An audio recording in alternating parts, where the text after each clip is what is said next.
Assalamualaikum warahmatullahi wabarakatuh. Bertemu kita dalam siri Sirah Nabawi Mutiara Perjalanan Mukmin. Kali ini kita masuk bab yang ke-35, faktor penerimaan warga Yathrib. Menurut pandangan ulama terkenal almarhum Syekh Abu Hasan Ali An-Nadwi rahimallahu taala, beliau mengatakan bahawa ada 3 faktor kaum Khazraj dan Aus mudah menerima ajaran Islam, iaitu yang pertama, sifat semula jadi lemah lembut dan tolak ansur, tidak angkuh dan senang menerima kebenaran. Sifat ini diwarisi dari nenek moyang mereka dari Yaman, asal usul keturunan mereka daripada Yaman yang datang berhijrah akibat robohnya empangan Ma'arib di Yaman.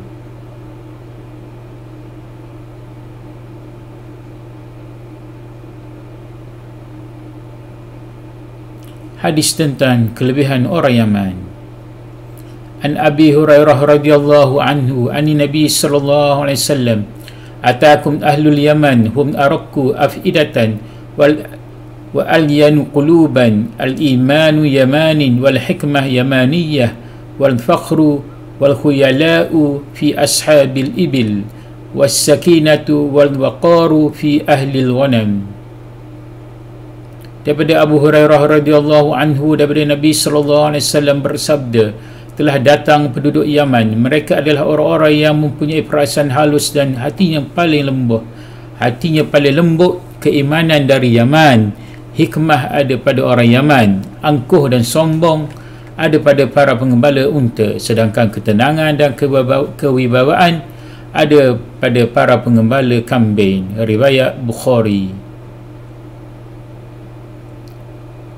Pujian Allah Ta'ala terhadap kaum Ansar.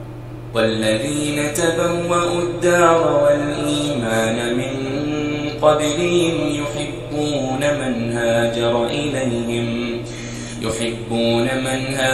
إليهم ولا يجدون في صدورهم حاجة مما أوتوا ويؤثرون على أنفسهم ولو كان بهم خصاصة ومن يوق شح نفسه فأولئك هم المفلحون. Dan orang-orang Ansar yang mendiami negeri Madinah serta beriman sebelum mereka mengasihi orang-orang yang berhijrah ke negeri mereka, dan tidak ada pula dalam hati mereka perasaan berhajatkan apa yang telah diberi kepada orang-orang yang berhijrah itu. Dan mereka juga mengutamakan orang-orang yang berhijrah itu lebih daripada diri mereka sendiri, sekalipun mereka dalam keadaan kekurangan dan amat berhajat.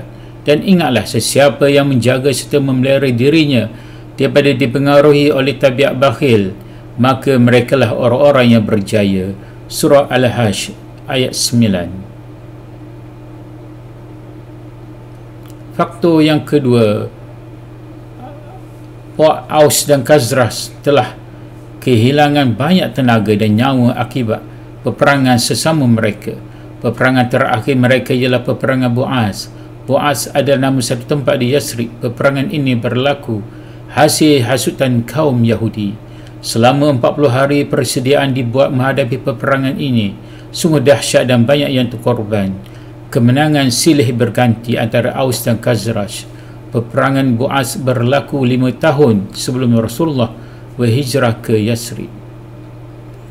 Harapan orang Ansar, Aus dan Khazraj ketika bertemu Rasulullah SAW pertama kali semasa Bai'atul Aqabah di Mina. Sesungguhnya kami tinggalkan kaum kami di Yathrib dalam keadaan bermusuhan. Moga-moga mereka akan disatukan oleh Allah dengan berkat-Mu. Bila kami pulang nanti, akan kami kemukakan agama ini untuk mereka. Andai kata Allah Ta'ala menyatukan mereka di bawah pimpinan-Mu, maka tiada lelaki pun lebih mulia darimu.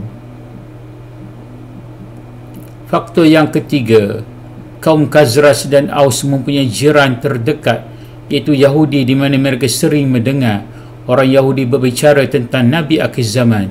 Bahkan mereka sering diugut dengan kata-kata, sesungguhnya akan dibangkitkan seorang Nabi pada akhir zaman nanti.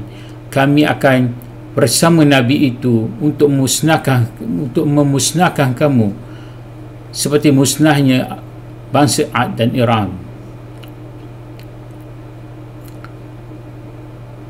Orang-orang Ansar mengatakan, kami berkuasa atas mereka, iaitu Yahudi, dengan kekuasaan dalam suatu masa di zaman jahiliyah, padahal kami berasal daripada orang-orang musyrik, sedangkan mereka iaitu Yahudi daripada ahli kitab.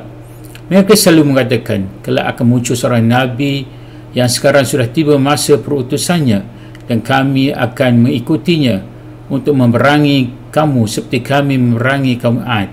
Tetapi setelah Allah mengutus Rasulnya dari kalangan Quraisy Arab, maka kami Ansar mengikutinya, sedangkan mereka Yahudi sendiri engkar kepadanya.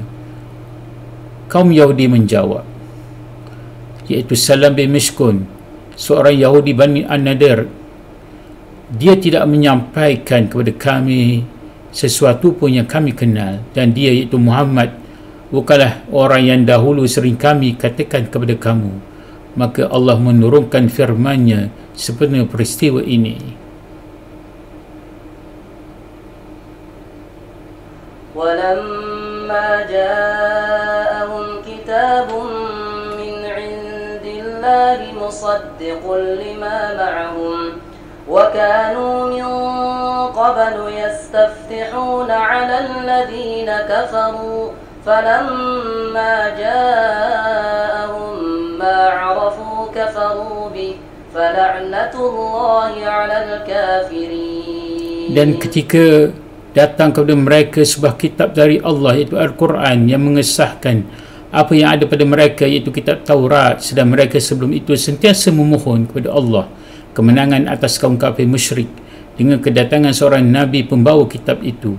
Setelah datang kepada mereka apa yang mereka sedia mengetahui kebenarannya, iaitu Rasulullah dan Al-Quran, mereka mengingkarinya. Maka dengan yang demikian, laknat Allah menimpa orang-orang yang kafir engkar. Surah Al-Baqarah ayat 89. Alhamdulillah, selesai kita bab yang ke-35. Moga-moga memberi info dan ilmu yang manfaat kepada kita di dalam kita menghayati surah Nabawi. Allahumma salli ala Sayyidina Muhammad wa ala ali Sayyidina Muhammad walhamdulillahi rabbil alamin.